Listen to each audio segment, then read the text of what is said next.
Hi అండి. Welcome to my channel. ఈరోజైతే నేను కర్ణాటక స్పెషల్ మసాలా చిత్రాన్నం అయితే చేసి చూపించబోతున్నానండి.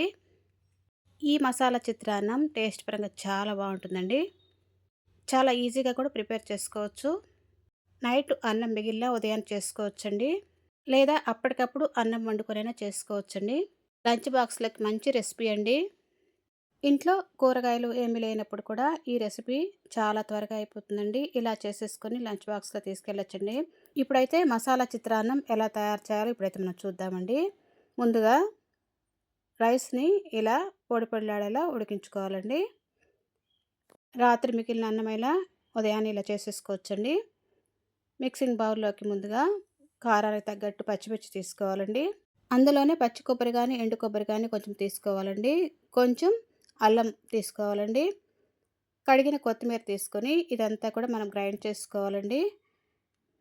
ఇదంతా గ్రైండ్ చేసుకున్న తర్వాత ప్యాన్ పెట్టుకొని అందులోకి 3 స్పూన్ల ఆయిల్ తీసుకొని, ఆయిల్ హీట్ అయ్యాక ఆవాలు వేసుకొని, కొంచెం జీలకర్ర వేసుకొని, ఇవి ఫ్రై అయిన తర్వాత అందులోకి పచ్చిశనగపప్పు, పల్లి పప్పు వేసుకొని బాగా ఫ్రై చేసుకోవాలండి. ఇలా ఫ్రై అయిన తర్వాత అందులోకి కొంచెం జీడిపప్పు అండి. ఇది పూర్తిగా ఆప్షనల్ అండి. ఇష్టమైతే వేసుకోవచ్చు లేదా స్కిప్ చేయొచ్చండి. ఇవి ఫ్రై అయిన తర్వాత మనం సన్నగా కట్ చేసి పెట్టుకున్న ఆనియన్స్ అండి. నేను మీడియం సైజ్ అయితే 2 తీసుకున్నానండి. సన్నగా కట్ చేసి వేసుకోవాలి. అందులోనే ఒక రెమ్మ కరివేపాకు వేసుకొని ఫ్రై చేసుకోవాలండి. ఇవి కొంచెం కలర్ మారిన తర్వాత అందులో కొంచెం పసుపు వేసుకోవాలండి కలర్ కోసం.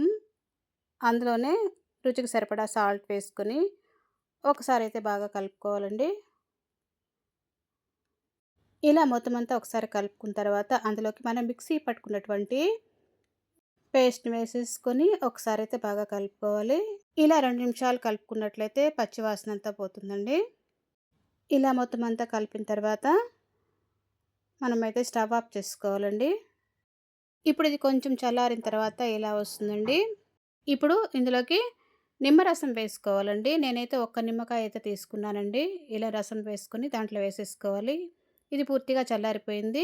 ఇప్పుడైతే మనము ఉడికించి పెట్టుకున్నటువంటి రైస్‌ని వేసుకొని బాగా కలుపుకోవాలండి.